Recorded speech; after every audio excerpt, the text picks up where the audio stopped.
right. Good morning, everybody.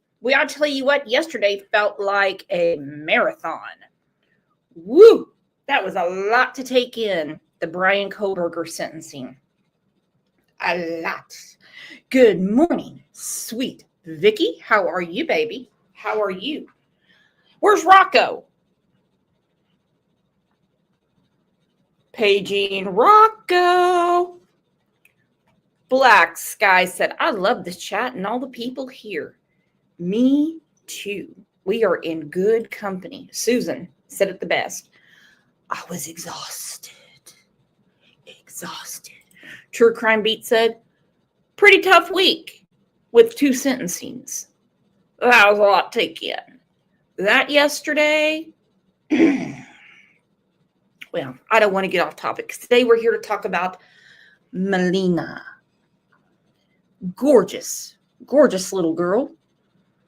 And I was talking to our fabulous co-host this morning, and she put it in a nutshell. She said, this guy's 45 years old. He can't manage a marriage, can't manage his finances, can't manage a company, takes it all out on his 9-year-old daughter. Well, look at that, Nene, a new YouTube member. Love you, girlfriend. She's on my Christmas card list, too. Peanut Shell, listening from Tucson, Arizona. Hate to ask, what's the weather? No point even watching the weather around here. Not a cloud in the sky, not a breath of air out there, and 100 degrees, 100, and no sight of rain till probably Halloween. That's okay. Please tell me how it is in Tucson, because you guys, you dig that hot weather out there. Not that we don't in Oklahoma. We just got to deal with it. Mallory said, it's hot as heck here. You better believe it. Susan's on patrol. She said, please abide by YouTube guidelines and discuss keywords. And I say this every show. I'm trying, Susan. I'm trying. I promise I'm trying. But these people test my last nerve. Not you guys, of course. This fly is testing my last nerve. It keeps landing on the computer screen. And hell, we got crimes here to solve. All right. Let's take a minute and tell everybody good morning.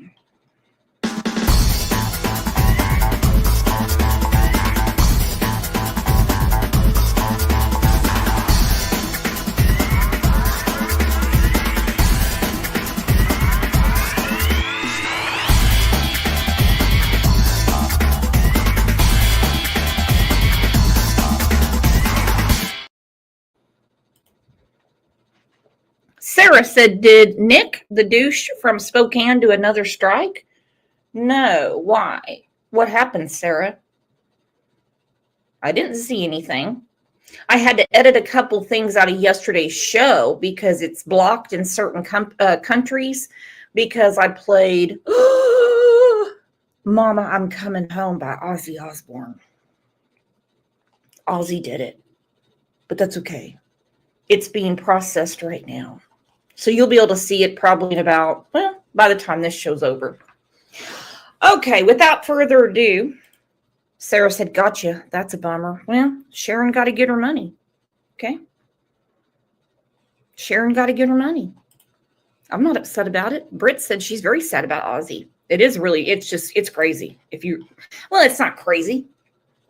I mean, he had Parkinson's, 76 years old. I mean, you can't say he didn't live everything a very, very full life.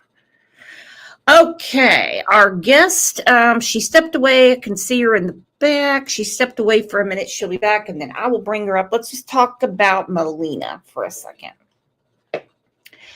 All right, Deb sent me this, Dr. McCoy. Melina's dad charged with murder after he reported her missing as new details hint at a possible motive. Now, on Tuesday afternoon, we were talking about the possible motive, but they are kind of alluding to something else.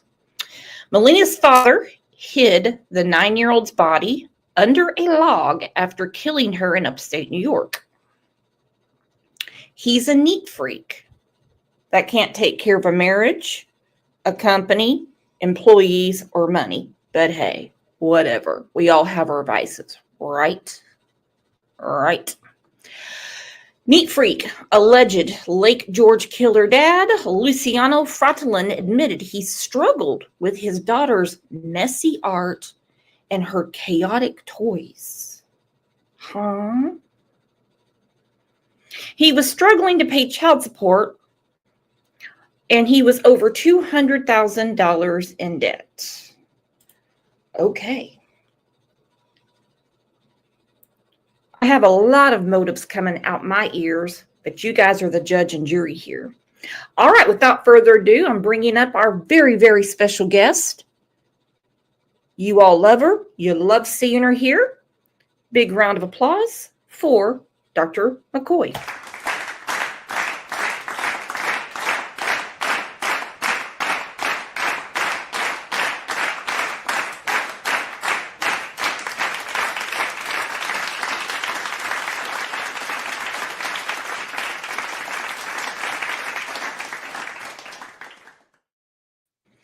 Well, good morning, my beautiful friend. How are you? Good morning. I'm fine. Thank you. I'm cooler than you are. I bet. That's the only time that I want to trade weather with you is in July and August. Yes. Because it's a very mild and pretty summer in upstate New York. Now, in the wintertime, I'm like, you can keep it. Well, this season is a little bit worse than normal for the summer. We're having heat warnings of 95 to 98 degrees in the valley. I live in the mountains, so it's not that bad, but it's awfully cold. Hot, too hot for most people. Don't have more than one little air conditioner. They don't have central air a lot around here. Oh, we can't live without it. We cannot live without it. Chrissy said, I'm so slow and bad at typing. I'm trying. Well, and I'm trying to disguise keywords. So we're all in the same boat. And look at that, boy mama. 11/16/2025 at 3:30 is the wedding day, and she's going to try to live stream. I bet we can help you set that up. I guarantee. Can I stream it on this channel? Don't worry, all the super chats will go to you after YouTube takes 30%. You're in good hands around here. All right, so what do you think about this case with Melina? Oh, I'm kind of surprised that with all his troubles, his wife had, or I guess it's still his wife, didn't have any problem with letting him take her for almost 2 weeks. Hard to believe that a man that's that controlling of his environment is not also controlling of his child, and that the mother allowed him to take her for such a long period of time and out of the country, no less. Yeah, I mean, it seems like it's right down the road, but I mean, remember, it is another country. You know, they went from Montreal. I think they went over to Connecticut, and hell, that's another country for me. Connecticut. They went to New York City. That's a damn sure another country. Oh yeah. And then they wind up in, the Saratoga region. On their way home, which would make sense. Okay. Now, let's talk about the exits off of Highway 87. It's been mentioned by you and several other people because he said he pulled into a rest area off of exit 22. Right. There's no rest area there. Well, the 22 is where Saratoga Springs is. So it's hard for me to believe that he would pull out right after he left a restaurant. He could have used the restroom there. It didn't make sense. They do have pull-out zones along the 87, and I don't know, because I don't use 87 very often, exactly where the restrooms are, or at least a parking area so he could go into the woods a little bit. There could be one at 22, but there's no rest area, but exit 25, Mama B's mom lives back in there. So exit 26 back in there in a remote pond is where she was found. Now let's talk about the cause of death, because on one hand we hear asphyxiation, then we hear asphyxiation from drowning. Make that make sense. Well, a person will asphyxiate if they breathe in only water. So yes, she asphyxiated, but very often we tend to think of asphyxiation as an external force not related to water.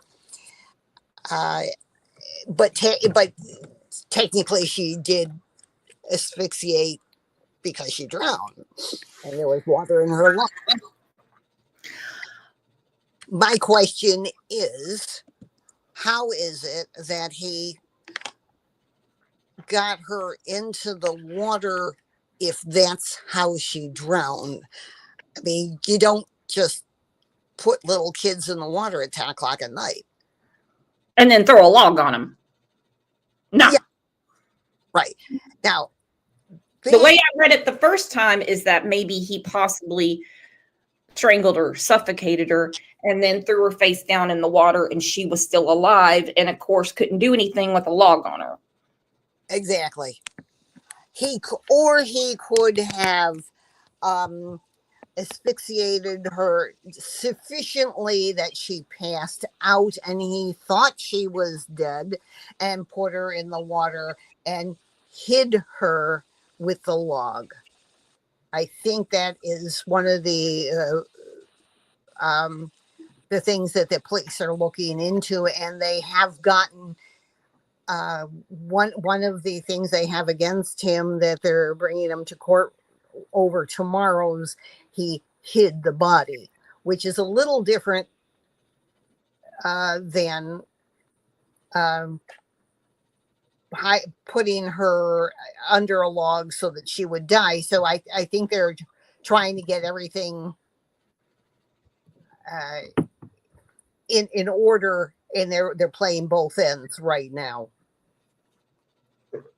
Well, I'm a little disappointed in the charges. Okay.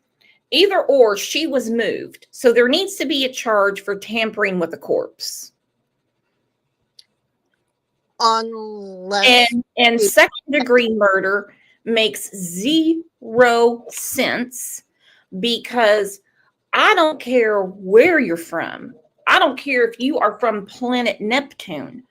You murder, you hurt a child, it is the most heinous and most egregious. That is capital. That is first degree. Yes.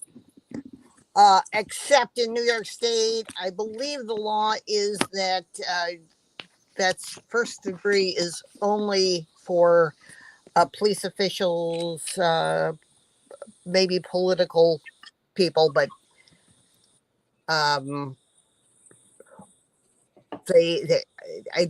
a sticky one. I'm not sure of, but that's what I've heard. Okay, so I played Google lawyer. Okay.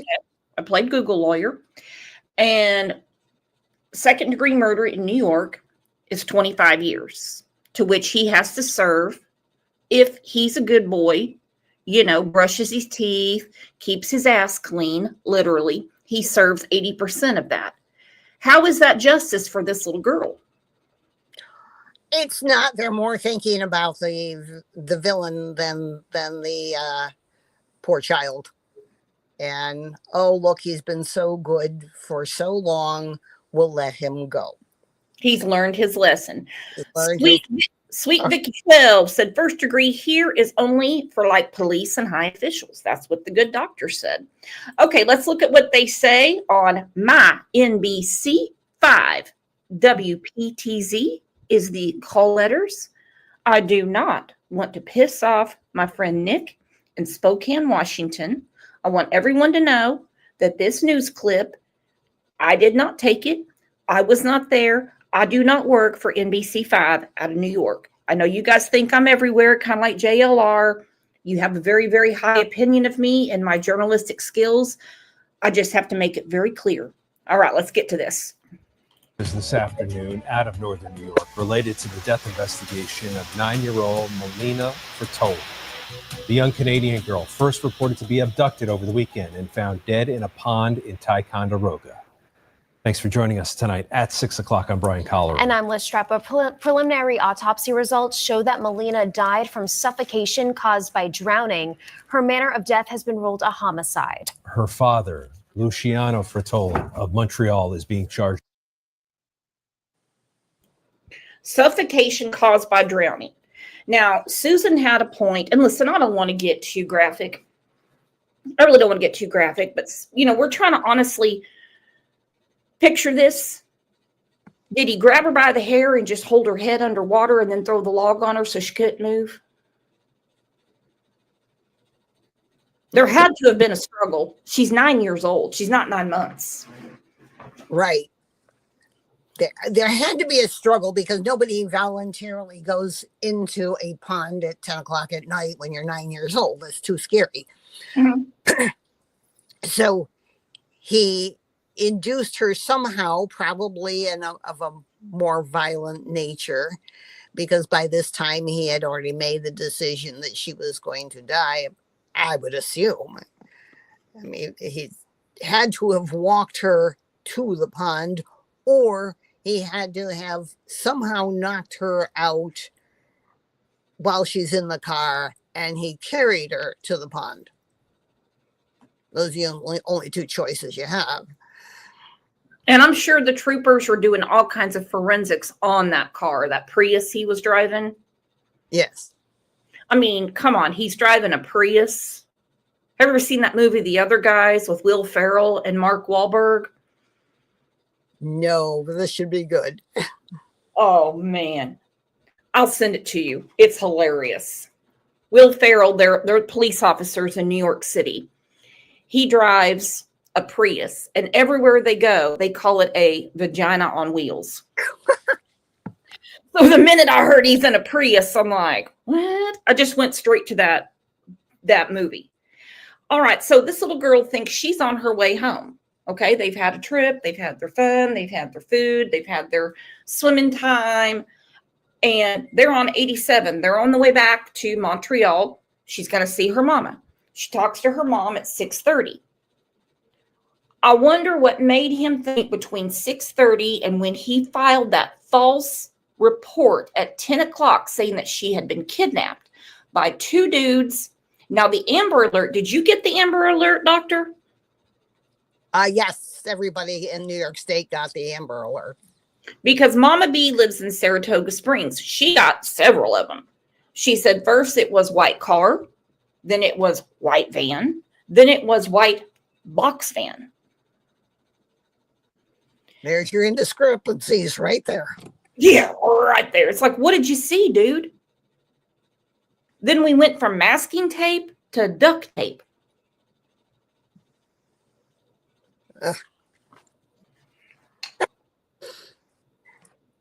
And the other question I have is if she was talking to her mother at 6:30, Saratoga, and he called to report the problem of her kidnapping at about 10 o'clock, what did they do for those 3 hours? Because it only takes an hour to get from Saratoga to Ticonderoga.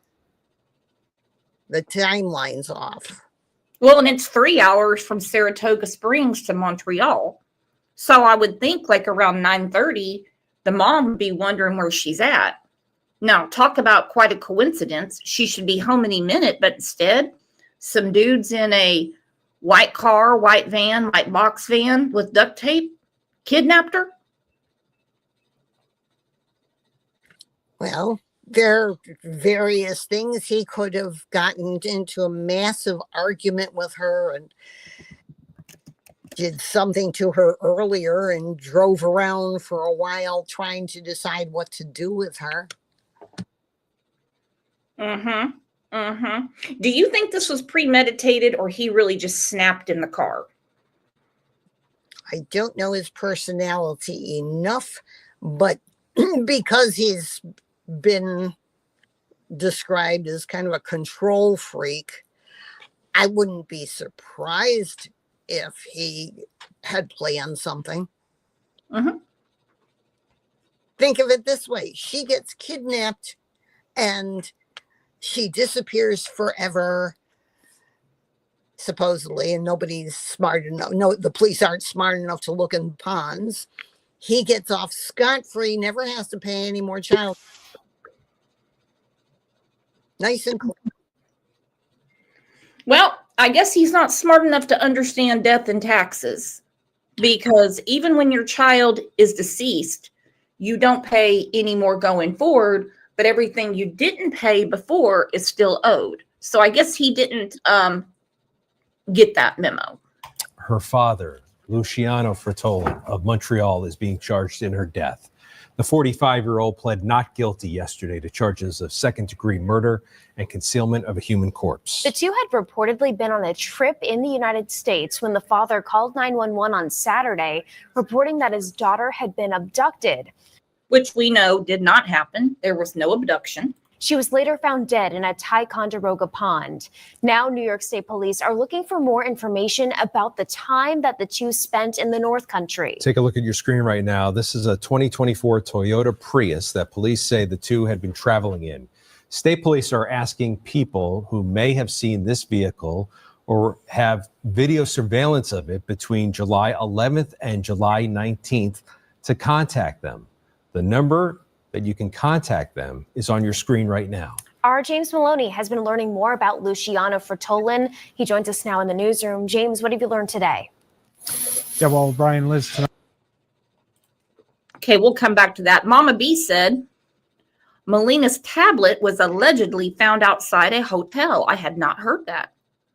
Ooh. Well, that's interesting. That's not something a child would leave behind. He may have already been angry about something. And she dropped it as he was rushing her or something like that. It wouldn't be something. And then, if she didn't have it, she would have started whining in the car. And maybe it ticked him off. Well, Mama B said it was found on a flower bed. I could just see this freak grabbing it from her and just saying, "You're not, there you go, toss, bye." And also, another way she can't be tracked. That'd be something that a child would want to be hold on to. Oh, sure. Sweet Vicky, 12. She's from your area, Deb. She said, "I believe it was planned, unfortunately. My opinion, he may have made her call her mom." I think so. He said, "Call your mom, 6:30, tell her we're on our way." Which she's smart enough to know that from that area to Montreal will be about 3-4 hours by the time, you stop to pee, you got traffic and all that stuff. Because she recognized nothing. The mom said she told police she recognized nothing. Right. No sort of anxiety or anything. How were his clothes not wet when he was talked to by the police? If this was premeditated, he had another outfit in easy access. I mean, all he had to do is open the suitcase and change. I thought it was really strange what he had on. Did you notice his outfit? It was very much an Egyptian kind of outfit, and I thought, if he'd been living in Montreal, that would stick out like a sore thumb. And recently on his Instagram, he's been posting a lot of pictures from him when he was growing up. Okay, Sweet Vicky said they were doing a major search on the Northway from exit 22 to 28 yesterday all day. So they're looking for more evidence. Probably the wet clothes and stuff like that. But he's been posting a lot of these things. This is from his Instagram. Loved growing up in the dirt roads of Gambela. Is Gambela in Ethiopia or Egypt? I don't know Gambela. It's a small town, apparently. Because his company is Ethiopian Coffee, Gambela Coffee, and the website is shut down. I wonder who shut it down. Good question. Did he do it before he got arrested? I don't know. Obviously, I had no reason to look at it before. Okay, there's his mugshot. Not a bad looking guy, but apparently he thought that he was the ultimate in decision makers. You don't see it in his eyes too much, but there's this look like of determination, like I'm gonna make this go away. Strange. It almost makes me wonder if his plan wasn't to kill Melina and then just think that the police are going to be back there and they would have no questions to ask him because they think she's abducted, and then haul his bones up to Montreal and then take care of the ex. Ooh, yeah. That He needed this debt to go away. I don't know if the whole 200,000 was owed to her or if he was in debt with the company as well. Mm-hmm. Mama B said there's a ton of hotels at exit 22. If the tablet was there, it was likely tossed and he went north and turned around and came south to the pull-off to make his fake call. That's the only thing that makes sense to me as well. Okay. Because at some point he did have to backtrack considering where she was found. She was found north. Ticonderoga is north of Saratoga Springs. Well, that's all the geography I've got for you guys today. I didn't even think of it that way. You're exactly right. Tonight, as police continue to investigate, we're learning more about the father accused of murder and how community members want to take action in the young girl's memory. Like how? Rather shocking for such a small community, actually. It's a case that's shocking people around the region. I couldn't believe how small the world was, that this is where the search ended and this is how it ended. 9-year-old Melina Fertolin found dead in Ticonderoga on Saturday night. Her father, Luciano Fertolin, accused of her murder. Court documents show the young girl's body was found off of State Route 74 under a log in a pond. An autopsy report says she drowned.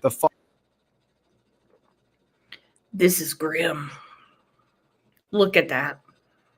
Father and daughter were on vacation traveling from Canada. Luciano Fertolin has an online presence, and in several social media posts, he describes himself as a loving dad and refers to Melina as the light of his life. Authorities say Melina was living full-time with her mother, and her dad would visit. She had no concerns for her daughter's safety while she was with him. She knew that he was taking her on this trip to the States. According to a now defunct website, Fertolin was born in Ethiopia.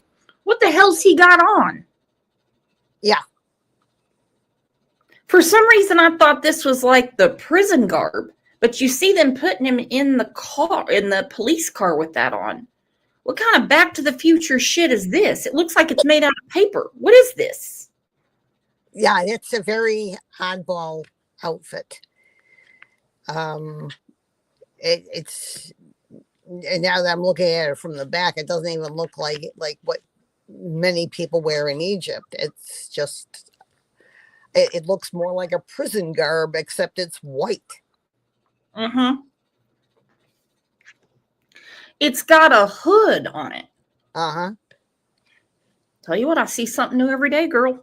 Ethiopia and owned Gambella Coffee, a business located in downtown Montreal. He's been estranged from his wife since 2019, according to police. Those in Canada who knew him saying they're just as shocked as others. Police said Fertolin had no previous history of domestic violence. It was an absolute surprise. There was nothing that hinted that this man could be violent or do something to his daughter in all the time that we've known him here. In Ticonderoga, community members who have no connection to the Fertolins say their hearts ache for Melina. Bridget Cruz, a lifetime resident and mother, making sure the child is honored with a vigil on Tuesday.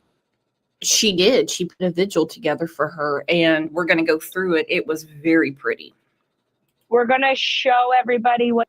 Okay, Rebecca said it's a transfer suit. All right. For some reason, I thought the idiot was wearing that the whole time. All right. Let's not worry about that right now. All right. So I guess they made him strip down naked off over there by the pond, and they threw that on him. Good. Mother, making sure the child is honored with a vigil on Tuesday. We're going to show everybody what Ticonderoga really is. It's just not a resting spot off the side of the road for this young girl. This is a community that is loving, caring, giving, and she's one of us now. Tolan is being held at the Essex County Jail, and as this investigation continues, New York State Police are asking those with information related to the case to contact them. The vigil for Melina Fertolin is tonight at the Percy Thomas Bicentennial Park in Ticonderoga tonight at 8 o'clock. Did anyone in here, I know we have a lot of locals to this case, did anyone go to the vigil? Obviously, I wasn't there. I'm like 19, 20 hours away. Yeah, I did. I am about 2.5 hours away. I did not go. No, I just know there's some people around here that, are close. Mama B said paradox, and I can't say the word, Ticonderoga.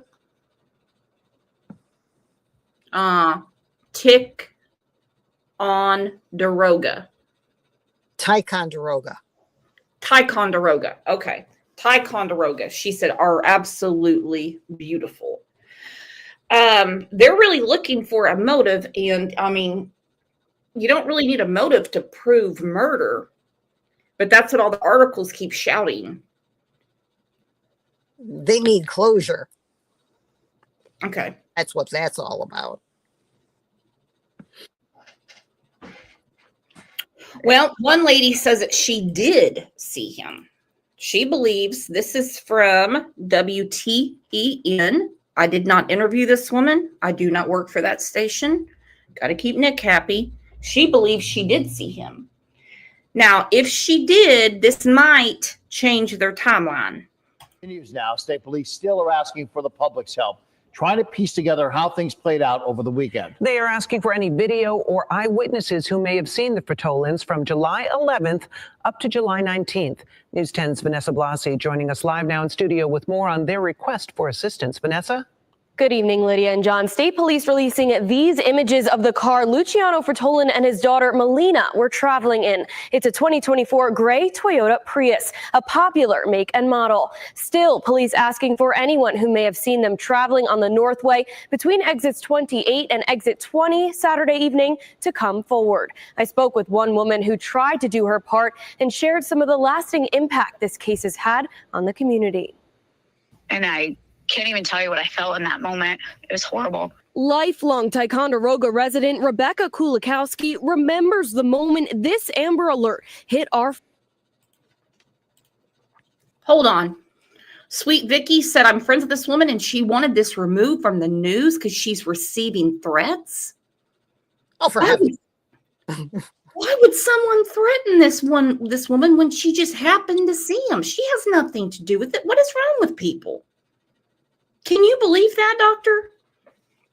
that doesn't even make sense unless there are people who are friends of his who just want this all to go away and they just mouthing off. I don't know if they could be serious. I'll tell you what, you give people with nothing to do internet access, they can cause all kinds of havoc. Phones. And when we got home, we'd gotten the alert. And I was like, oh, God, no. But New York State Police now say 9-year-old Melina Fertolin was never actually missing. Police tell us her father, Luciano Fertolin, faked the missing report and has since been charged with her murder. The investigation has determined sometime after Melina's phone call with her mother and before Mr. Fertolin's 911 call, he allegedly murdered Melina and left her body in a remote area where she was later discovered by law enforcement. Police say they've gotten over 700 tips from the public since the initial Amber Alert. Good. 700 tips is a lot. Now, you can get 1,000 tips, and remember, about 10% of them are going to be valid, but still, that's good. Those are good odds, okay? When something like this happens, people's minds, they were in that area. Well, I might have saw this. I might have saw that. You know what I mean? And they have to whittle it down as to, does it, have anything to do with this or not? Sweet Vicky said they're telling her she only wanted her 5 minutes of fame. Kick rocks, people. Can you believe that? That's the reason people don't come forward and help the police with crimes. Actually, she said that she had seen a Prius and a tall, thin man walking or running away from the Prius. I don't remember if she said where she saw them, but it could have been, they really did have to use the forest for a minute. Don't know. Well, I think it's very, very important. I mean, a tall, thin man in that car, what are the odds?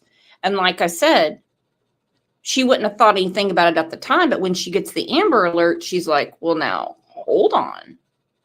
Yeah. But the Amber Alert, when it came out, was for an abduction. White car, white truck, white box van. So later they said, we need information on this Prius. So I think the news chopped her interview up a little too much. Because what did your Amber Alert say? I don't have it in front of me, but it did say abduction. The first one, I don't think it said a description of the men, but it was a white car. And it said off exit 822. It was a very short one. We got slight variations over the next couple hours. But that's what Mama B said too. Yeah. One of those tips Kulikowski says she made. We were on our way to the Timberwolf in Scroon Lake. On their way Saturday night is... Where's the Timberwolf? It's, I think, a restaurant or something, or a hotel. Scroon Lake is up in that area. Never been there myself. So I don't know exactly where it is in relation to Saranac, but it's in that general area. So they would take 87 to go up there. Okay, not that where she was going matters. She has nothing to do with this. I'm just trying to get in my mind more of the topography. Rocco, good morning. Rocco, I was wondering when you were going to come in. Did you get my comment to your comment on my community post? Or it might have been after the show, the last show. Okay, so she was heading that way. So that would make sense that she would have seen him. Where Kulikowski says that she believes she saw a man running up a hill near a parked car. As I was driving past the car, I seen a skinny, tall guy, I just didn't feel right. There was something about him. I don't know. Our eyes locked when I drove by. He looked at me. Kulikowski says after the Amber Alert, she reported this sighting to police. Police say because of the amount of tips they've received, they cannot confirm this sighting, but they're still encouraging everyone to reach out with possible information, just like Kulikowski. Today, I was doing a bit of reorganizing through some of my craft stuff. I came across this little angel thing, and I thought of her. I instantly thought of Melina. Tonight, there will be 2 candlelight vigils, one in Ticonderoga and the other in Schroon Lake. Kulikowski tells me she'll be at one of those vigils tonight with her family. And as I mentioned, police want anyone with information to reach out at this number you see here or the email Crime Stoppers line. You can find that on our website at news10.com. Okay, Mama B just sent this to me. This is the Amber Alert. Warren County Sheriff's Office, Amber Alert, 9-year-old child, Melina Fratolin, female, brown hair, wearing light-colored shorts, black and white striped shirt, white Adidas sneakers, last seen I-87 near exit 22, Lake George, 9:40 p.m. Has the contact information. Then it says blue. Then here's the next alert. 9-year-old child, Melina Fratolin, Indian female, brown hair, wearing shorts, blue and white striped shirt, white Adidas sneakers, last seen southbound in a white van on I-87 near exit 22. Okay, then it says 9-year-old child, Melina, Indian female, brown hair, wearing shorts, blue and white striped shirt, Adidas sneakers. That stuff never changed. Last seen southbound in a white van on I-87 near exit 22, Lake George at 7:40. So there's the inconsistencies. It's also interesting that if the father was the one calling in this report and he keeps calling her Indian. Yeah, I thought he was Ethiopian and Egyptian. I don't know anything about those nationalities. He's Ethiopian, probably part Egyptian and Italian. None of those which are from India. So it's very interesting that they've got some odd information. Well, I mean, it didn't take him too long to say there's inconsistencies in his story. Oh, yeah.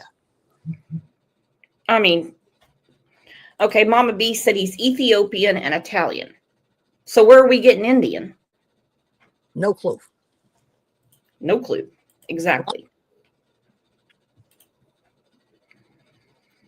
Mrs. Amir said, doesn't sound Indian to me.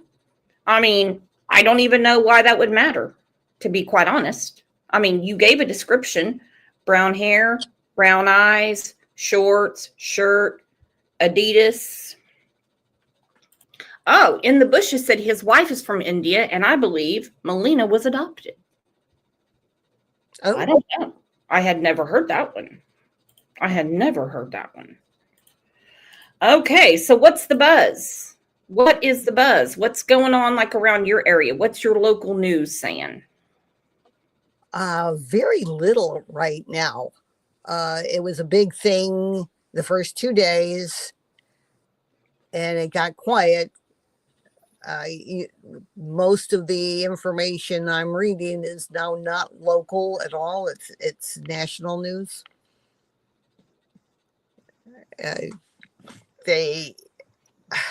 We're in the mountains, and they are in a different part right near the Vermont border. And we don't have a lot of news sharing compared to a lot of other bigger crimes. I think it's just a matter of people are on vacation, so they're not really talking as much. We've got lots of visitors up here and a lot of people coming and going, also in Lake George and Saratoga. Mm-hmm. So you don't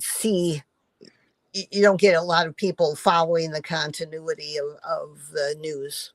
It is a busy time of year. It really is. Yep. Hence why these alerts are important, and most people don't pay attention to them. But this one seemed to really get everyone's attention.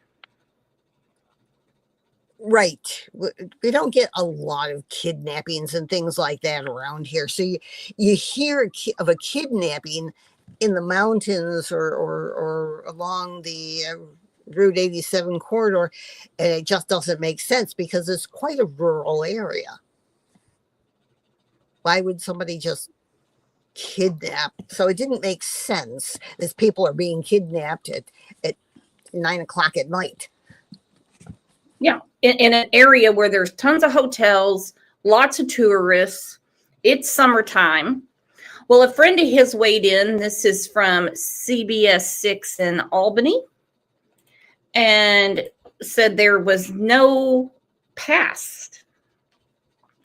Rocco said, "Where is this woman on panel from, may I ask?"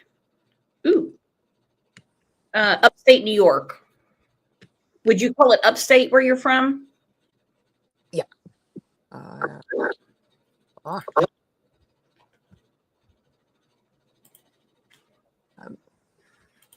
It was an absolute surprise. There was nothing that hinted that this man could be violent or do something to his daughter in all the time that we've known him here. All noon this Tuesday morning, a Canadian friend of Luciano Fertolin reacting to the news of his arrest. Fertolin is behind bars here in New York State, accused of murdering his own 9-year-old daughter while the two were on vacation here in upstate New York. Now the wait continues for the autopsy results in a tragedy that has rocked this region. And they believe, New York State Police believe, that Fertolin staged his daughter Melina's disappearance, originally an Amber Alert, all as a cover-up. Police were called or led to believe Melina was abducted Saturday in Lake George and heading southbound in a white van. On Sunday, she was found 47 miles in the opposite direction. Police searching in Ticonderoga had suspected that the father made a visit to the town. He's now charged with second-degree murder and concealment of a human corpse. A shot. Okay, that's what I get for not keeping up. He has been charged with concealment of a corpse. Roxy has a question. Life insurance on her? Well, nobody has said anything yet, but I'm sure the investigation hasn't gotten that far. They have to get the cooperation of police in Canada, Quebec specifically, which sometimes tends to be hesitant about helping the English speaking people.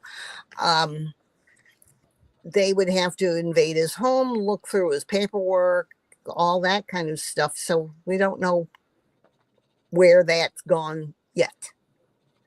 Well, and I know many people are asking why the FBI is involved. Well, because he was in Connecticut. He lives in Montreal, so you have to have the feds involved to do that, to serve those type of warrants and get the information needed. And I also think that at some point in time, the FBI was given permission to investigate any kidnapping, not just cross-state kidnapping. Right. But I think financials are going to be a big part of this case. Oh, yeah. His company was about to go belly up. Don't think old girl that he had Melina with was going to forgive all this child support. I don't know how they set it up in Canada. No idea. We just know that he was seriously in debt. And seriously in debt with a coffee company means he's misspending.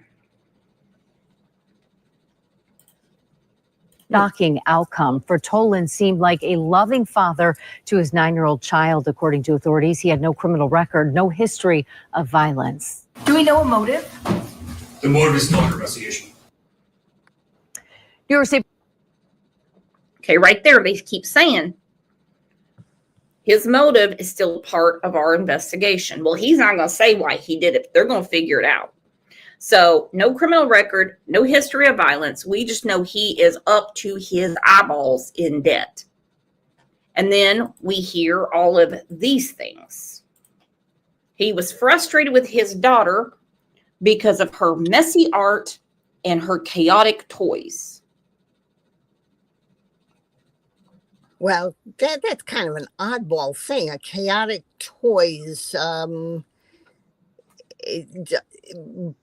Most parents don't see it that way. They'll say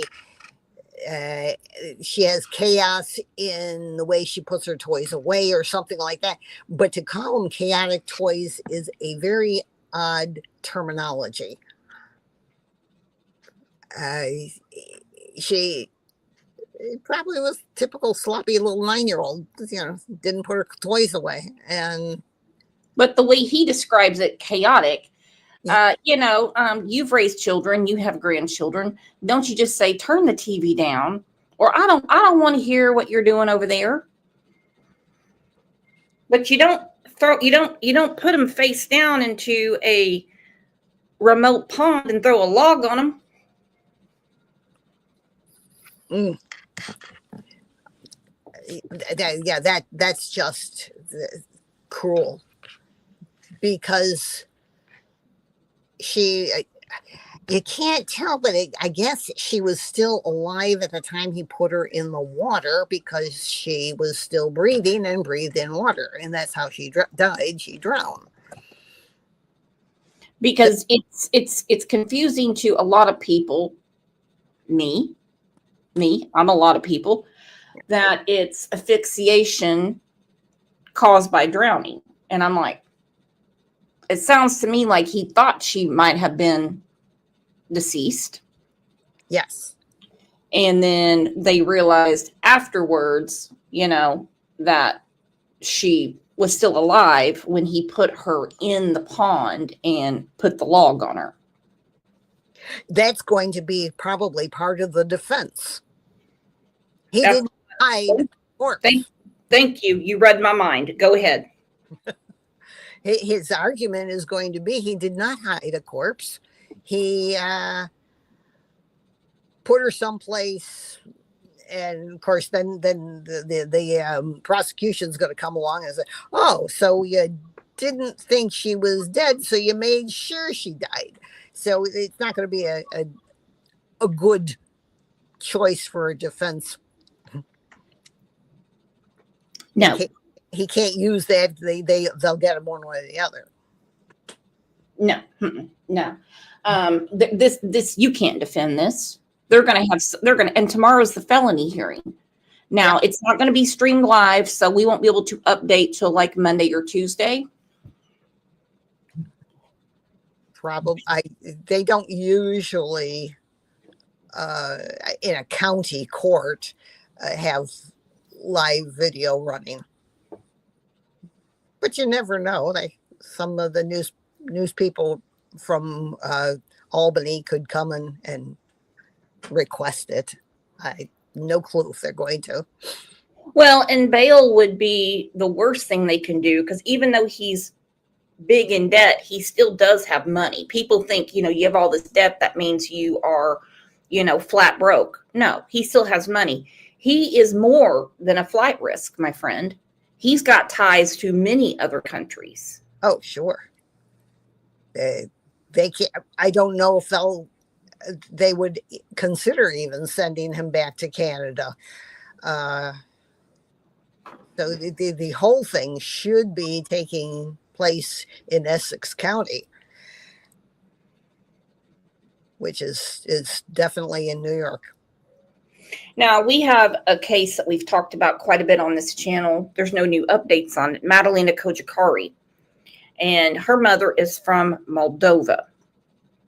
So they made her turn in her passport.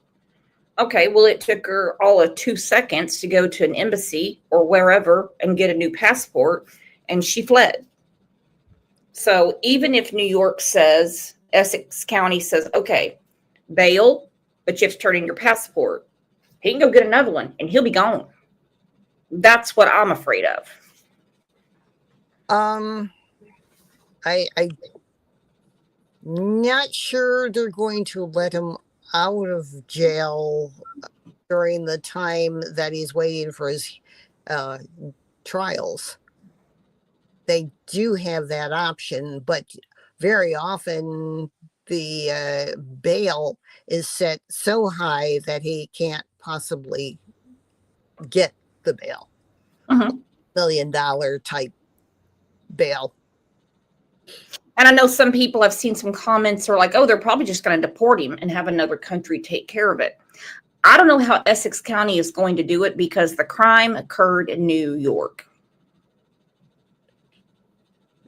Yeah, we have a governor who is quite partial to criminals, it seems. We've seen that everywhere. Wow. Yeah. Then you have to figure what's the gut like of the sheriff in Essex County. That's a good point. That's a good point. And it's a child. A child. And that's the most egregious, heinous of all the crimes. I'm not saying murder, rape, burglary, any of those things aren't a big deal, but we're talking about a child. Yeah. Police say the father and daughter were living in Canada. The alleged murder happened on the last day of their vacation when she was scheduled to return home. Here's a timeline of the clues gathered so far. State police say around 5:30 on Saturday, the pair were seen on surveillance footage near an undisclosed business in Saratoga Springs. About an hour later, state authorities say 9-year-old Melina was on the phone with the mom telling her they were headed back to Canada. Okay, 5:30, they're seen on CCTV, surveillance, whatever you want to call it, at a restaurant. She calls her mom at 6:30 saying, we're headed back. Okay. Police believe sometime between 7:40 and 9:12 Saturday night, the 45-year-old killed his daughter, placed her body underneath a log in a wooded. Okay, they're giving more details about where she was found. So sometime between 7:40 and 9:12. That's pretty almost to the second right there. Melina allegedly killed, well, not allegedly, she's dead. Placed under a log near Route 74.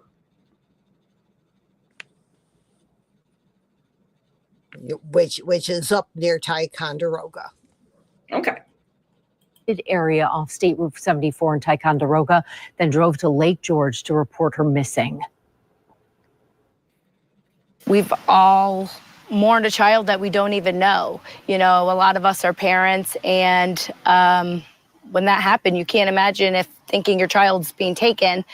A life taken too short needs to be remembered, and if this is going to be her eternal rest in place, then we're going to love her as her own and carry on her light. Anyone with any information about this case is asked to contact New York State Police immediately. Meanwhile, we are expecting a vigil tonight. The small community of Ticonderoga, that was the woman who's organizing this. She has no connections to the family. When Bridget Cruz heard about Melina's death and her father's arrest, she knew she had to do something to honor the child and the loss of such a young life. As a mother herself, Melina's story was hard to hear, so she organized the vigil and announced it all on Facebook. It is scheduled for 8 o'clock tonight in the Percy Thompson Bicentennial Park in Ticonderoga. Candles will be provided. Everyone is invited to light one up for Miss Melina. Bless her. That's a sweet thing to do. Hey, rapper, how come you changed your name? Why are you going by Teddy now? Can you switch it to Teddy Rapper so we know who you are? What do y'all think? Teddy Rapper? So tomorrow is the felony hearing. As of right now, there's nothing saying that he has bail set. So if they're going to set bail, it will be tomorrow. Right.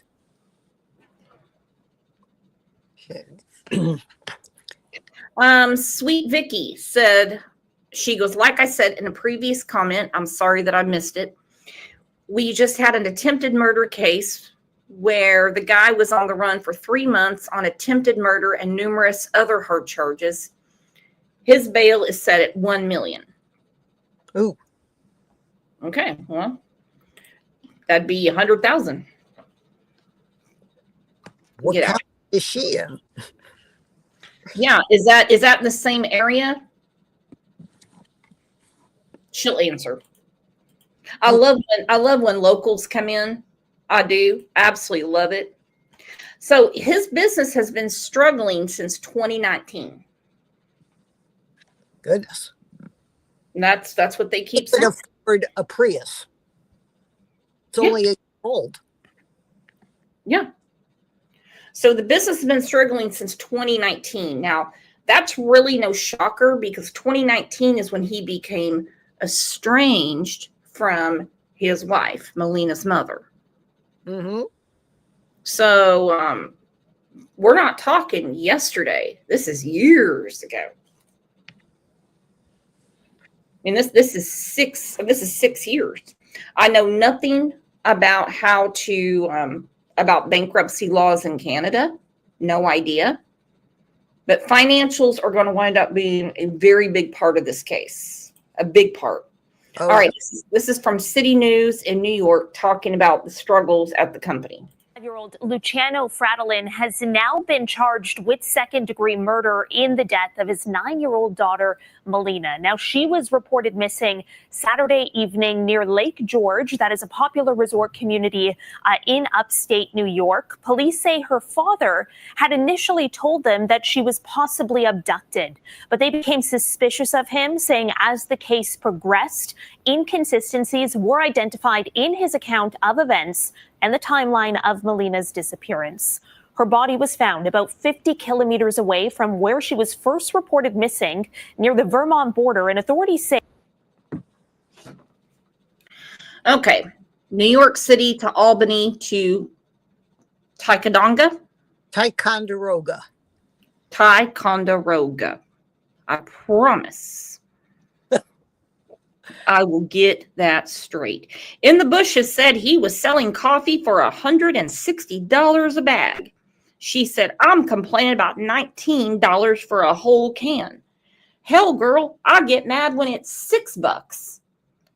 What the hell was in the coffee? Crack? What's in this coffee? $160 a bag? Okay, you have a lot of money there, doctor.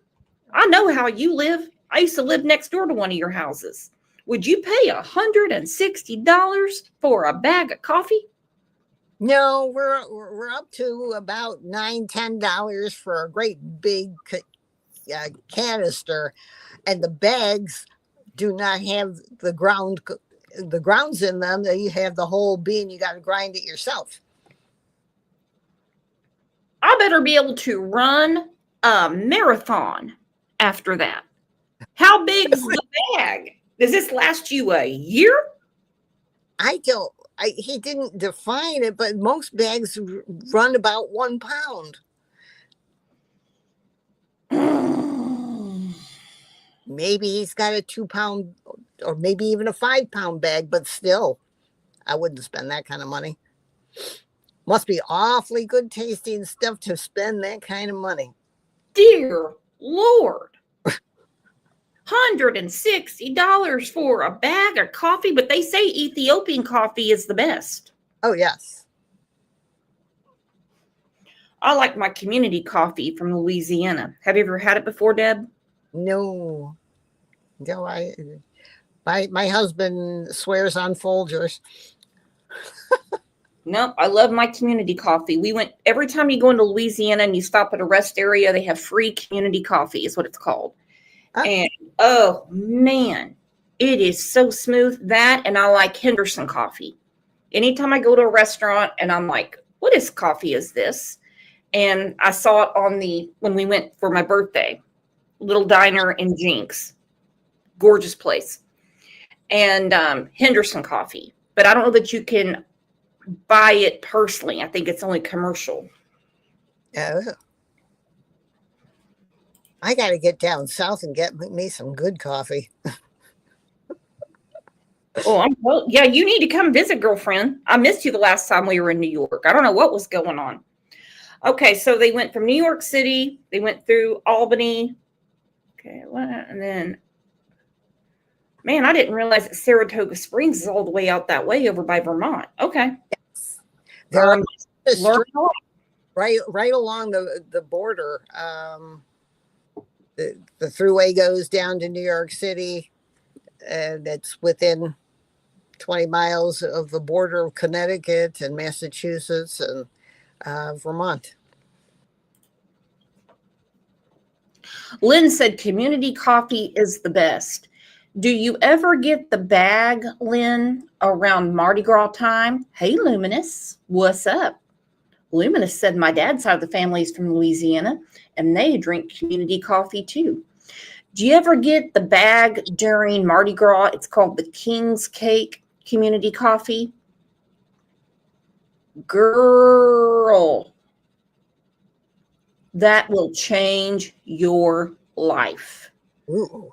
The next time it comes out, I swear I'm going to buy several bags. What's up, Luminous? Haven't seen you in a long time. I'm glad you're here. What do you think about this case, Luminous?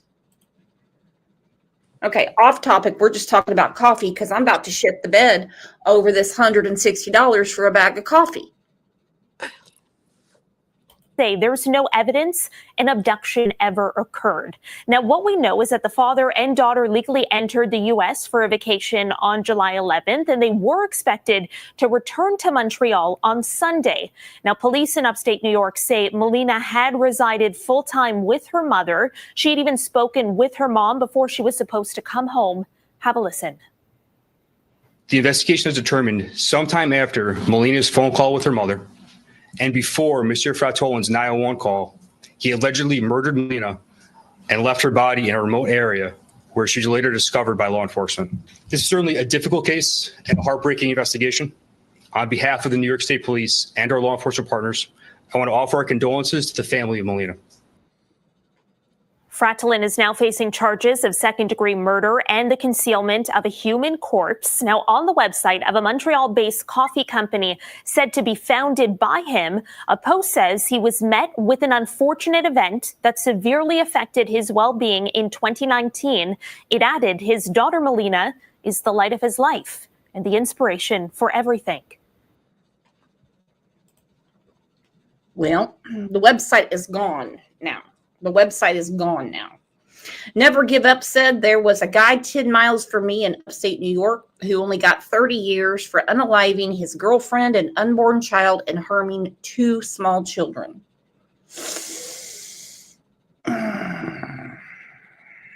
Come on, Jesus, come back now. Yeah, really. You know, that the fact that he could get out in maybe 15 years and go back up to Montreal, I don't know if he has a passport from Ethiopia or a passport from Canada. If he had a Canadian passport, that means he is now a citizen of Canada. They couldn't kick him out. If he doesn't have a passport from Canada and he has only his Ethiopian passport, he could be thrown out of the country, technically. I don't know if they would, but that's a possibility. Well, it's interesting that you say that because when we were watching the sentencing and the guilty plea of Stephen Stearns in Florida, they said, you know, if you are not a citizen of this country, you know, you do understand that we will deport you. So now I'm wondering he was here on vacation. Will this be handled here? Or are they going to chuck his ass back up to Quebec and they're going to take care of it? Technically, from other international murder stories that I have followed, they would have him stay in the United States for the trial. Then they could conceivably negotiate where he would be incarcerated. if if his wife is as angry as I would be, I think it would be safer for him to stay in the United States.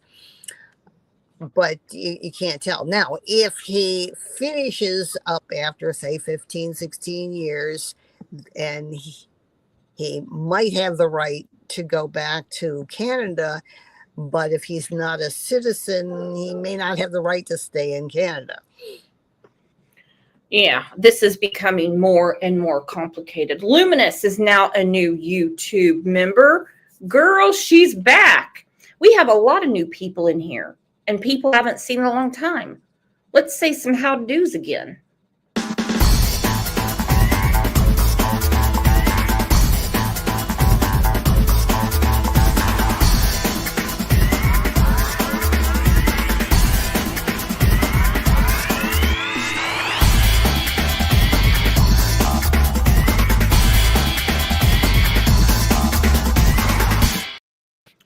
Okay, Rocco said, police said he's going to be tried in New York. So the trial will happen in New York. Mama B said, if guilty, he's going to come out on parole and establish residency here for the duration of his parole. And then I guess he can go wherever he wants. Yeah. What was that?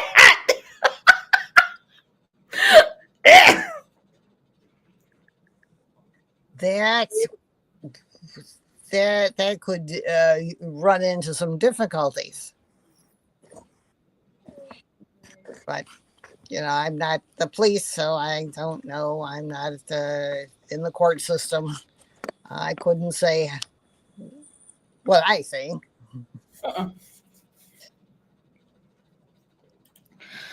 Teresa's from Canada. She might be able to weigh in on this. But the crime did not occur in Canada. Sweet Vicky said they're keeping him here. We'll know more tomorrow, okay? But the financial difficulties started in 2019. He put on his website, don't you love when people air their personal stuff on social media? It's a bad choice. It is a bad choice. So on his website, where he wants you to buy $160 bag of coffee, he is talking about his difficulties, but that his daughter is the light of his life. Yeah, well, he didn't treat her that way. Mm-hmm. But we have the cause of death and everything right now. This is from Law and Crime. I'm not really happy with them right now. I chased their asses all over CrimeCon, and they never did one thing on Michael Vaughn. Really sad. Really sad. So they have a lot of pictures from Instagram. He was really, real big on Instagram. That's fine. That's fine. That's fine. I don't know if it's been taken down. I haven't gone to look. In the bushes said he just acted like he was a rock star and the whole world wanted to know his life. Little did he know, he's not Jennifer effing Aniston. No one cared. Yeah, exactly. So many questions. Why would he allegedly kill his daughter? Well, we have learned more about his background, which reportedly suggests that his reality. Just Me said, no wonder his business is struggling. $160 a bag. Our effing car insurance is at $160 a month. Boston Mom, Brooks, are you going to CrimeCon this year? I can't make it this year, but I will be there next year. Yep, I'll be there next year. We got to get Doctor to go with us. She would love it. Yes.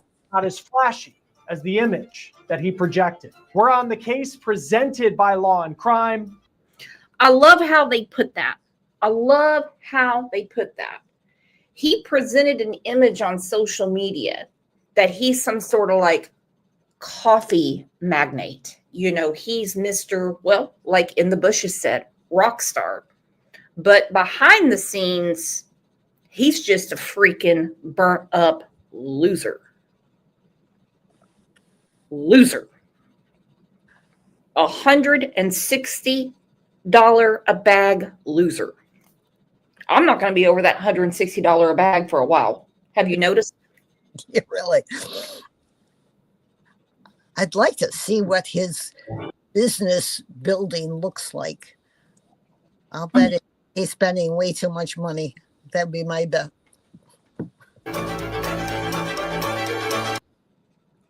Because it's all about the outside.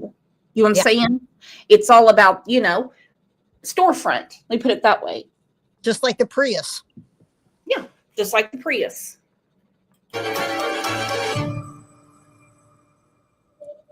Before we get back to this episode of On the Case, I want to take a moment and bring you a law and crime legal alert, because did you know that children are being diagnosed with serious conditions like type 2? And this was just a dad and daughter trip. Luciano is the founder of a coffee company based in Montreal. It appeared that Luciano was a successful entrepreneur and business person. He called Melina, quote, the light of his life. He also said Melina was, quote, inspiration for, well, everything. And it was just 15. Okay, I need to read this. Okay. Luciano currently spends as much time as he can in Montreal, Canada, with his beautiful daughter, Melina. As the light of his life, she is his inspiration for ... well, everything. His pursuits for building a more equitable and just world are deeply guided by his determination that she will not have to endure the same social injustices that he encountered throughout his childhood. Well, she's not in Ethiopia. Seeing the world through her eyes has also helped Luciano look for creative ways to reinforce and empower Melina to know, feel, and understand her own unique individual beauty and intellect, while also teaching her to celebrate those same virtues inherent in the world's diversity. On a lighter note, Melina has also taught Luciano to let go of his rigid tendencies to keep everything in perfect order. His love for Melina's messy art projects and chaotic ensemble of toys supersedes his love for a meticulously spotless home. Well, now he put this on his website, his coffee website, his $160 a bag coffee website. Putting this all on his coffee website, he doesn't understand the difference between commercial and private. Mm-hmm.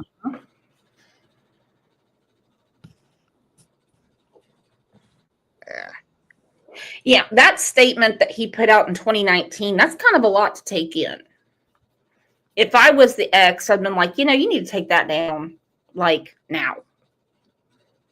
Nobody wants to buy your coffee when you're talking about spotless homes and you're bitching about our daughter's art projects and her toys. For, well, everything. And it was just 15 weeks ago. That's a little more than just 3 months.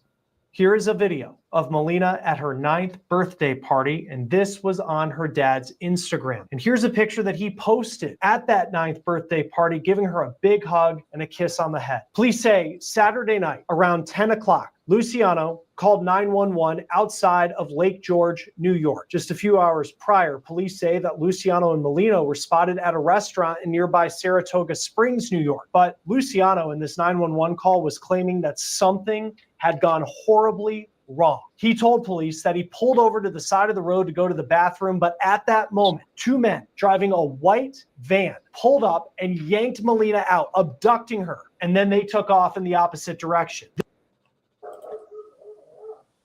Okay, that in itself is not going to make sense to the police. So you're off in the woods. You're in the rest area that doesn't exist off of exit 22. And the term rest area actually used because they do have little spots where you can pull off if you have to use your phone or something like that, but they're not a rest area. There's no services. Uh-huh. So if he's off in the bushes going pee-pee. Uh-huh. And leaving her alone. And leaving her alone, how would he know she was abducted? How would he know what happened? Wouldn't he just come back to his car and realize his daughter's not there and just assume that maybe she had to go to the bathroom too? Yeah, if he was far enough into the bushes where she couldn't see what he was doing, he couldn't see what she was doing, I would assume. So I think from the get, the troopers knew. Yeah. They can't ignore what he's saying because it could be true. It could be true. We know it's not. But I think from the jump, they knew that none of this made any sense. Right.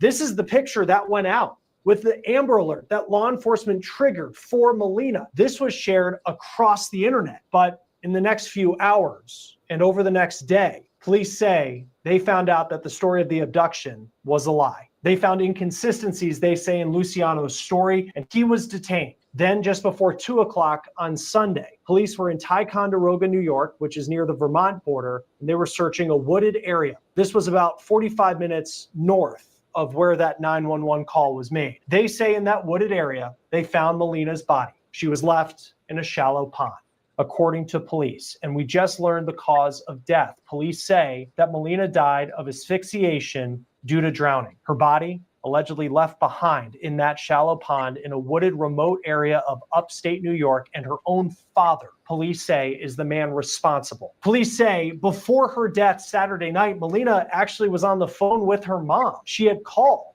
around 6:30 to tell her that I don't believe she's adopted. She looks just like him. Yeah. But I've seen adopted children look like their adoptive parents, so I can't really say. Mm-hmm. They're really studying on a motive. A big question a lot of people have is the mother going to make a statement? Right. That will make a big difference. But at the same time, she apparently didn't suspect anything. I mean, if I would have a problem with my child being taken out of the state, much less out of the country. And then go wandering around a couple of states and then return. And he probably has a very short fuse. And by the end of a week with a 9-year-old, he was probably anxious to get her back, and then something snapped. It makes me wonder what happened on that phone call that changed things so dramatically between 6:30 and, as they say, 9:12 p.m. She was getting tired. She was getting anxious to go home. He was getting tired. He hadn't had her for a whole week in a while, probably. And his impatience probably showed up. I don't know what instigated it, but there's something odd.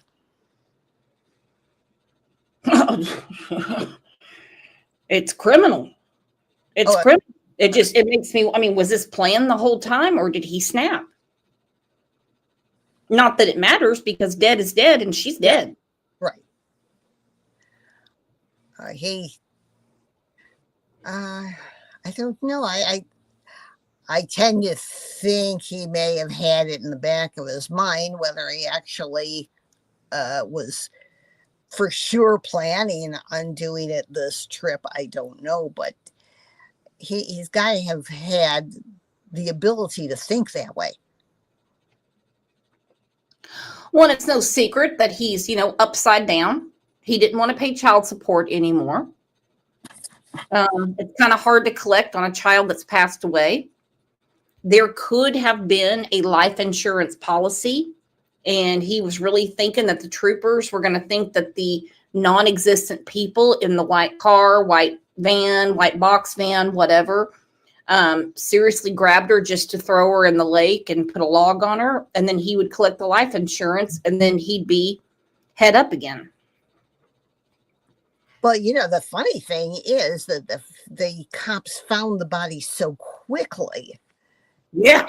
It was, if you look at where he reported it, which was somewhere around Saratoga, that he called in the report, and so they would have the location that he was at when he called. Mm-hmm.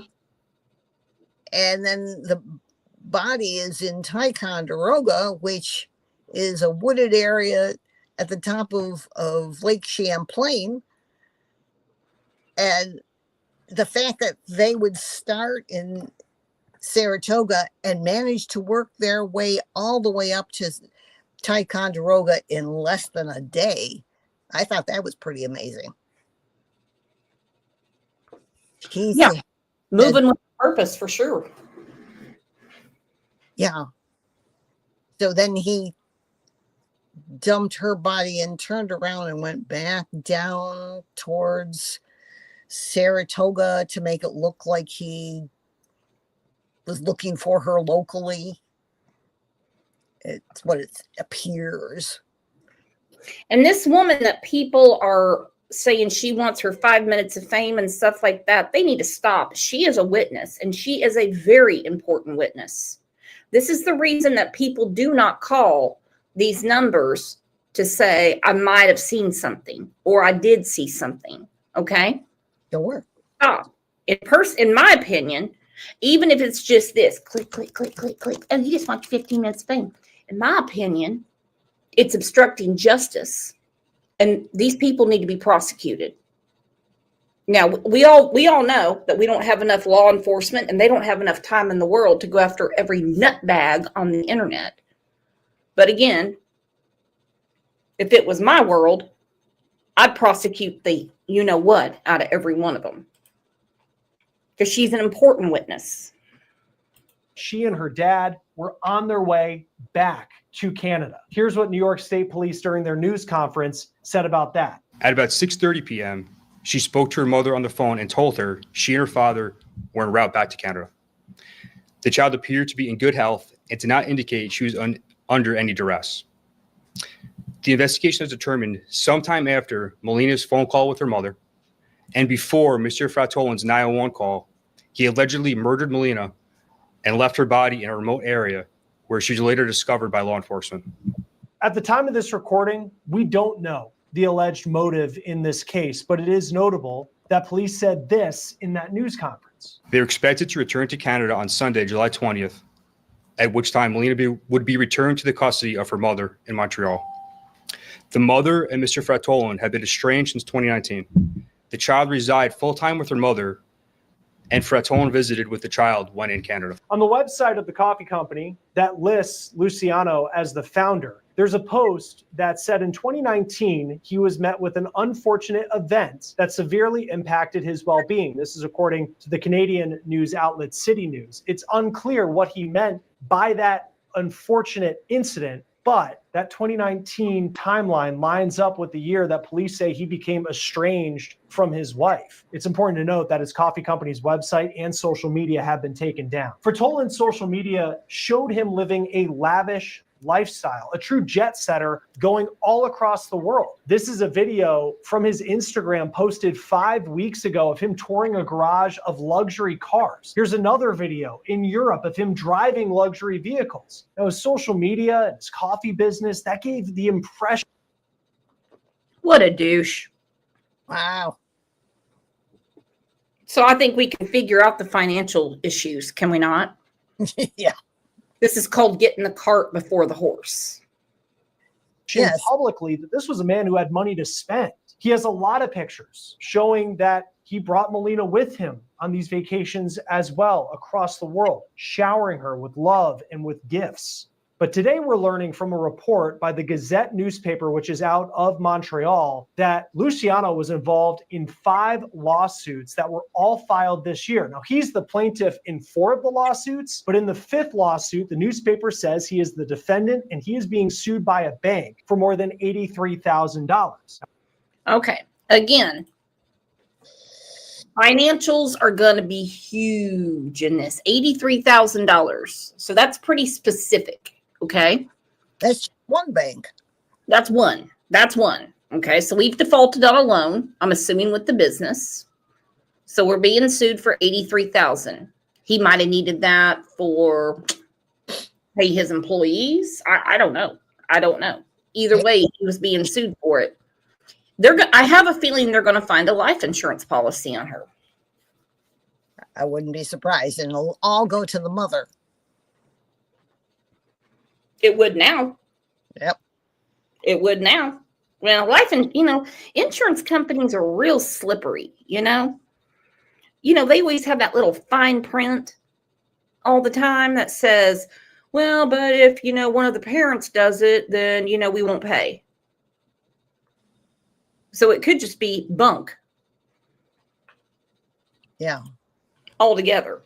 Now, it doesn't go into more detail about what the suits were over. But whatever those legal issues are, they certainly pale in comparison to what he is now dealing with. This is video of Luciano ahead of his first court appearance yesterday in Ticonderoga, New York, per WNYT. You can see he didn't show a lot of emotion, even as reporters asked him questions. Mr. Patrolman, do you have anything to say? Do you have anything to say about these charges? A public defender entered a not guilty plea on his behalf at that court appearance. And the New York Post wrote that Fertolin said he can't hire an attorney because he's broke. Join us now to talk more about this case is family law attorney Randy Kessler. Always great to have you on Law and Crime. This is a very, very sad case. And it seems like there's some sort of, we don't officially know the motive at the time of this recording, but there was some custody that was brought up by law enforcement. And then it appears that he was also being sued. What do you take of what we know thus far about what law enforcement may have to work with when it comes to a motive? This is, the definition of circumstantial evidence, right? It's one of those cases where, motive really never is supposed to matter. You don't have to prove why somebody did something. But in this case, you need something to explain why you think he did it, right? And that's sort of the issue. And we were talking, Chris, before we went on air that, some cases, there were restraining orders and lots of vitriolic behavior between the parties, and it didn't seem like that existed here. So it might be more psychological basis. We're talking about, maybe he had money or wanted the world to think he had money, but it turns out he doesn't have money. And maybe, his relationship with his ex-wife is estranged, but deep inside, he wanted her back and knew he couldn't get her back. And this is what he did to say, if I can't have her back, then I'm going to hurt her. I mean, all those kind of things. But from a legal point of view, does that equal a murder conviction? Do you get, reasonable doubt? There's lots of reasonable doubt. I just want to know what the police know. I want to know how strongly they feel they've caught him lying, because they've got to have something that made them think, we got you. Cell phone pings can be part of it. Of course, they always say DNA, forensics, financials. Now, this guy is saying this is going to be all circumstantial because someone saw him on I-87 doesn't mean that he killed his daughter. This is getting really crazy. Tree said the father was the first person to send a Lamborghini to Ethiopia. He liked to spend money. Lots of creditors after him. Was he hiding assets in other countries? I'd be surprised if he wasn't. I mean, he had too big a relationship with Ethiopia to not have a bank account there. Yeah, very, very. Tree said a woman saw him. She found him, supposedly gave her a gut feeling after she knew, after the fact. I think she's a hero personally, and people need to leave her alone. And you've seen a lot of these cases, certainly when they get to, we often talk about some really sad cases when they get to the legal part of it and an arrest has been made. And I just think back to this story that he initially gives investigators of he pulls over to the side of the road to go to the bathroom on this drive back, to Quebec, and he's in, they're outside of Saratoga, New York, or Lake George, wherever it may be. And then a white van pulls up, two men take his daughter, and it speeds south. And it just seems like in some of these stories, though you have to investigate every call like it's serious and follow every lead, sometimes these very sensational stories, maybe in his head it thought was a good idea, it just seemed police were pretty quick to be able to break it all down. Yeah, I don't know how they could disprove it. Maybe there were cameras, close by that didn't see any such car going, anywhere within that time period. But, first blush, I thought that's a pretty clever story, because there's no eyewitnesses. He's not saying I'm a perfect person. He's urinating on the side of the road, which is illegal. So he's owning up to doing something wrong. It's a very human story. I really had to go and I shouldn't have done it. And I'm sorry if I did it, but I didn't kill my daughter. So it sounds like a pretty credible story. And maybe it is credible. I just want to know how the police know that story doesn't match up, because he had this story and he described the white van. Maybe if he'd said, I heard his car and I turned around, she was gone. But yeah, in a rural neighborhood, a rural area, you wouldn't think that there are video cams and security cameras and lots of passersby. So somehow or another, these police have done their job. You got to feel pretty darn strongly to arrest somebody for murder that you can make sure that their story doesn't match up. And I'm pretty sure that they've got a good feel for it. I do too. And we will find out more tomorrow. Now, it's really hard to get information out of New York. I mean, we're lucky to get a mugshot. The probable cause is going to have a lot. The probable cause affidavit, but they're very protective of their records there. Yeah. And it's, as far as I know, there are certain areas of 87, or probably more south of Lake George, where there are cameras every once in a while. And as they get closer to Lake George or Saratoga Springs, there would be more cameras. So the fact that there aren't any cameras in a remote area, it may not be quite true. So you may get something from there, and they may have already looked. Well, let's talk about the cell signal, because we had many locals in here, our Tuesday afternoon show, that said the cell signal, forget it. You're not going to have one there. I haven't read anything saying that they put him with the crime because of a cell phone ping. We can easily assume it because we hear it in so many cases. But if the cell phone signal is so bad there, how did he call the police and report it? Well, that's one question. Now, 911, I don't know how that happens. They'll find a tower real quick. Unless you just have no battery. Well, he called them, so he was able to use his cell phone.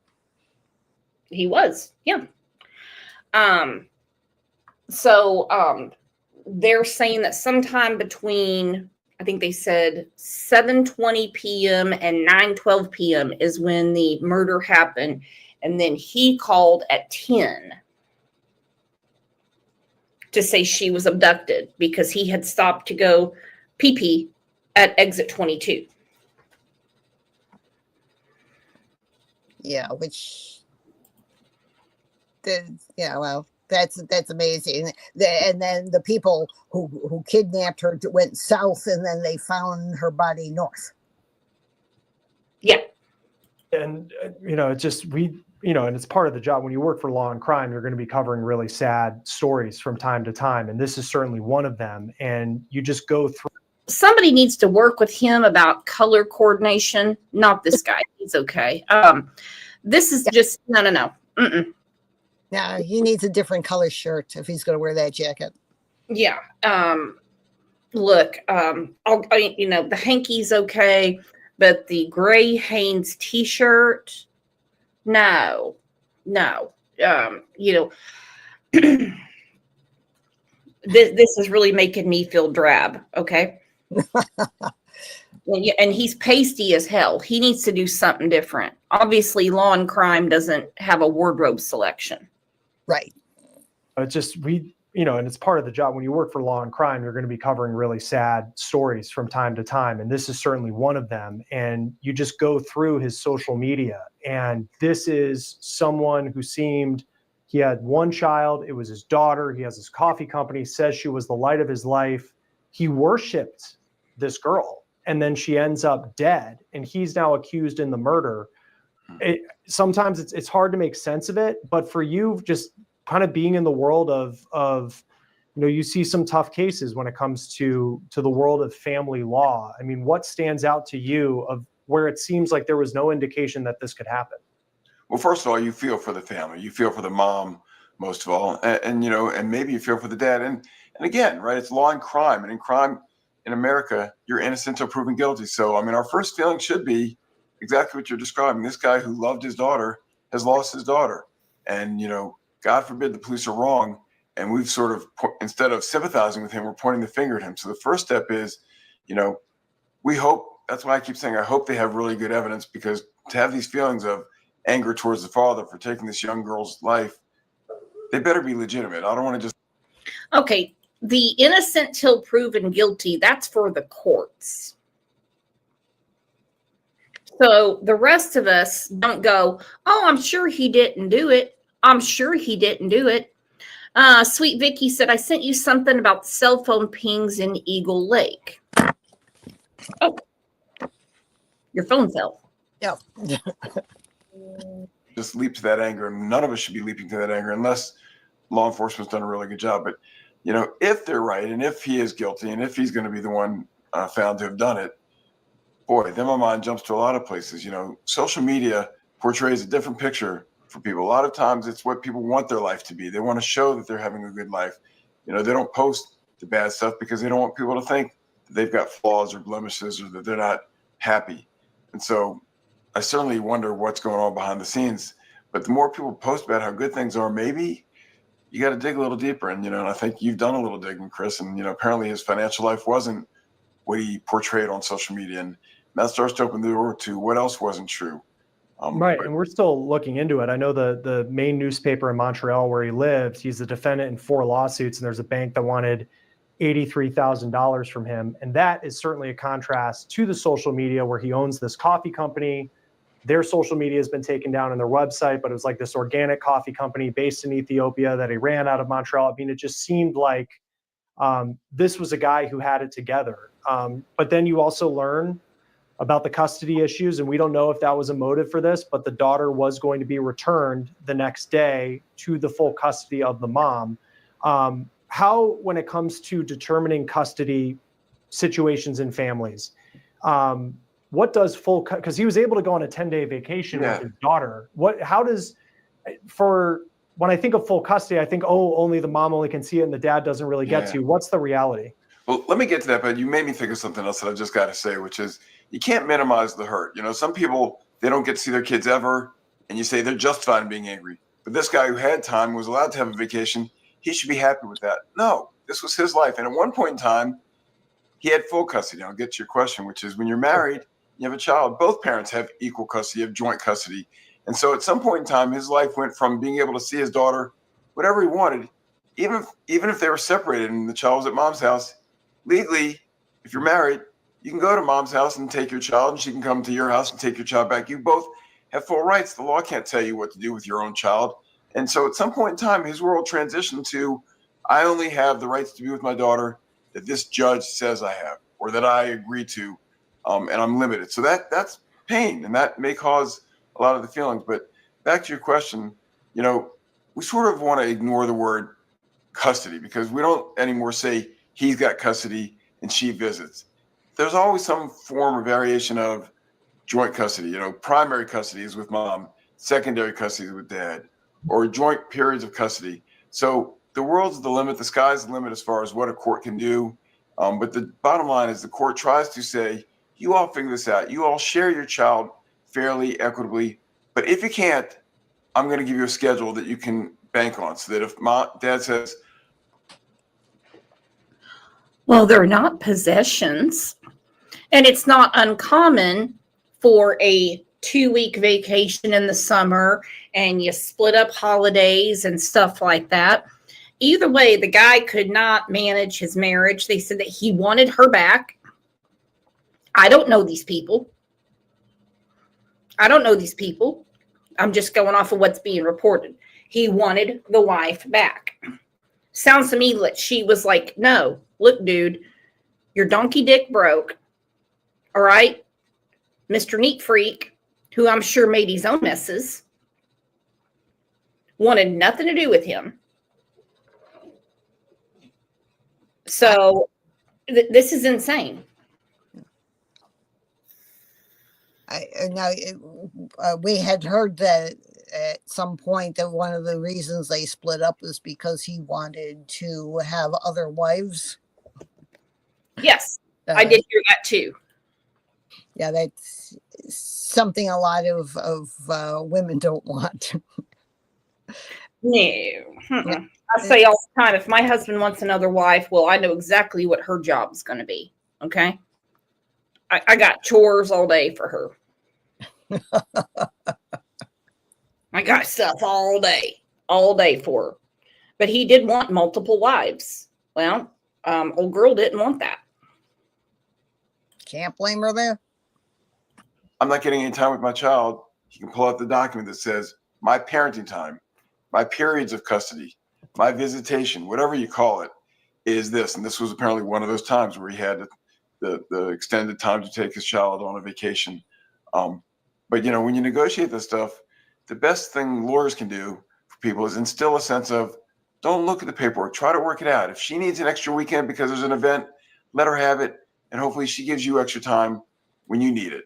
Because if you can do that, you won't need lawyers, you won't need courts, and you won't end up in situations like this, hopefully, if you just cooperate. Right. And again, we don't know what officially the motive was, but it was notable that New York State Police pointed that out in their news conference, saying that the timeline was that this vacation was about to come to an end and the daughter was going to go back to the full custody of his estranged wife. For people who haven't been in that world, when it comes to someone getting full custody, and I'm not trying to speculate related to this case, but I think of like full custody, something happened, or the father may have a history of domestic violence, which this man does not. Right. But like, what can be some of the factors that would lead the court? And I know it's Canadian and Quebec, and it might be different than the United States. Yeah, like, it's family law, best interest of the child. What's the difference? Like, what leads to that? So really the judge's job is not about who's a bad person. You know, and I'll tell you this, Chris, I've talked to thousands of judges over my 35, 40 years of practicing family law. Every judge to a person would say, I'd rather be the judge for a murder trial or a, you know, death penalty case than have to decide custody. Because in a murder trial, somebody did something wrong. In a custody case, you've got innocent children, and the judge is tasked with figuring out what's best for the child. And it's a very vague standard. What's in the child's best interest? Not who's a better person, who's a better parent. It's what situation, what arrangement is best for the child. So judges have to come up with something based on their limited knowledge of this family.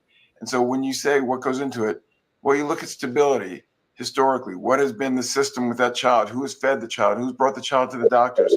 Who is the child bond with? Who teaches the child homework? And the judge tries to get a picture of what would be better, more stable for the child and put that situation in place. But judges hate it because they're social engineering. They're trying to figure out what's best for the child. One other question that you sort of implied was, you know, dad was giving the child back. And, you know, that's a hard thing. And you said not everyone's been through that, but everyone who's got children has been through something like that, whether it's becoming an empty nester when your child's going to leave home. He's right, but none of this equates to murder. And they keep saying circumstantial, circumstantial, circumstantial. Now, I'm going to say this real quick, and this is way off topic. What a week for Gen X. Theo from The Cosby Show drowns in Costa Rica. Ozzy dies on Tuesday. And this morning, Hulk Hogan died. Oh, didn't even hear. Yeah, look at this. This is right out of New York. Look at this. Obviously, I'm not there. I think this is from TMZ. They're streaming it.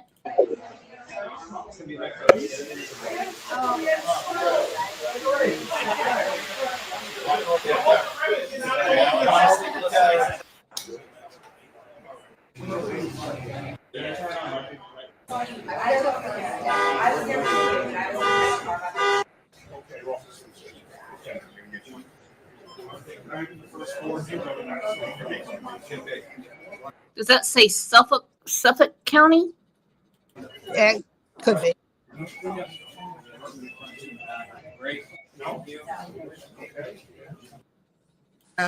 Suffolk County Police Department received a 911 call regarding a man found deceased in a wooded lot across from 19 New York Avenue in Bayshore. The man was a victim of a homicide. Detectives made a tentative identification. While we are not releasing the victim's name at this time, we can tell you that he is 66-year-old male. During the course of the investigation, a homicide squad detectives identified a person of interest connected to the man's death. The victim and suspect, a 48-year-old, are known to one another. The detectives obtained a search warrant for the suspect's house, and officers began to set up a perimeter. While the officers were attempting to execute the search warrant, the suspect began to fire several shots from inside the home. One of these bullets struck a 3rd Precinct officer in the face. The officer, who never lost consciousness, was immediately transported to South Shore University Hospital in Bayshore. This isn't about Hulk Hogan. Hang on. This is something else. Oh, good. I was confused. Yeah.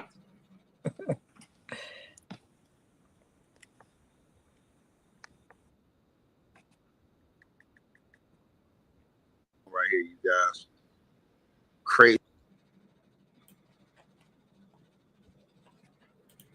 I was a huge fan of Hogan, but then once I started seeing things that I didn't like, it turned me off to Hogan. You know, to be honest with you guys, it's being reported in multiple sources. Again, the U.S. Sun, everybody's reporting this now that Hulk Hogan has lost his life due to a cardiac arrest heart attack. Is saying that Hogan, born Terry Jean Balea, was found dead in his Clearwater, Florida home this morning. It says that The hell that was. I got to look at that other story now. I was like, what? He's not 66. first responders He responded to the home after receiving a call about a cardiac arrest. And it's just all over the news right now, man. It's breaking the news right now. As you know, a lot of people's looking at Hogan. Hogan was moving. A lot of people thinking Hogan's gonna be all right. He moving. And then, like I said before, you seen him, you know. And so again, man, one wish death upon nobody. You know what I'm saying? And that's just, like I said before, that's just something you'll never come back from. Even though I don't agree with the things that have been surrounding Hulk Hogan in the past years. Yeah, nobody cares what you think. Either way, the man passed away. Okay. And he's a big fixture of, a lot of people that grew up, and he's, a character. And like I said, it's, wow. 3 in 1 week. and this whole story with Melina, wow, I don't know what they're going to do about this. There's just so much going on. I have a feeling there's money stored overseas. He had a lot of connections in different countries. Okay. He is a resident of Montreal. He is being housed right now in Essex County, New York. And I guess we will see tomorrow if he gets bail or not. I think it's going to be a mess if he gets bail.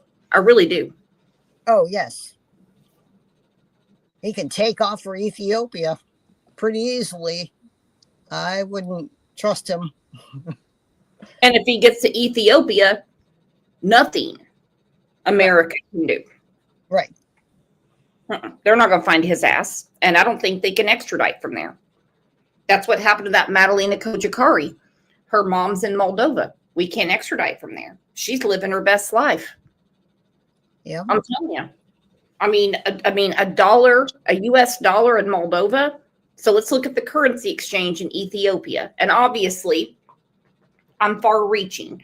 But if you look at the currency exchange, we talked about this in Moldova with Madalina Kojakari.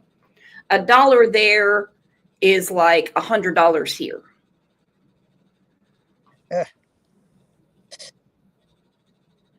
Yeah, they don't. Their living expenses are different. Also, it's not just the currency exchange, but you can buy more for less over there because of various things. I mean, I know Uganda, and there you can teachers get $40 a month.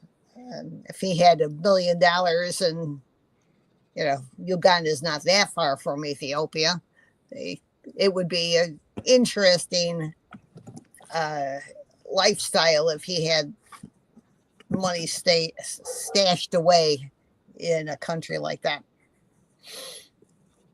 I wouldn't doubt any of this because finances, in my opinion, are a big part of it. Everyone, can we have a huge round of applause for our co-hostess with the mostest, Dr. McCoy?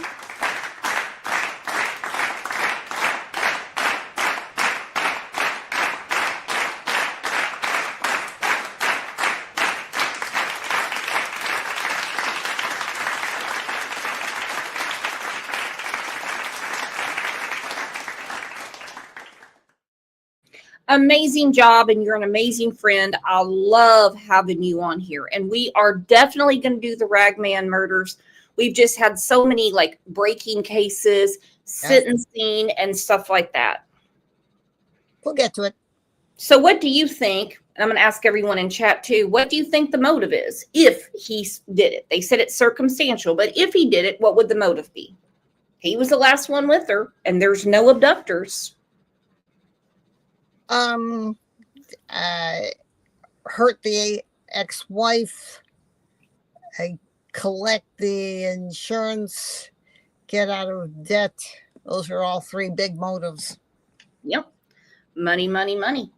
Well, you guys are the absolute best. I'll see you back here tomorrow. I'm going to do a case comparison between Carly Trent and Summer Wells. I'm going to show you guys the differences between the way they treated the case of Carly Trent in Hawkins County and the way they, in Hawkins County, not the TBI or FBI, and the way they are handling Summer Wells' case. So I will see you guys back here tomorrow at 9 a.m. Thank you for being here. Look at this. Luminous is a new member. Boy Mama's getting married in November. Luminous is a new member. You guys are the absolute best. Thank you so much for being here. And hey, mods, superb as always. All right. Love you guys. Bye-bye.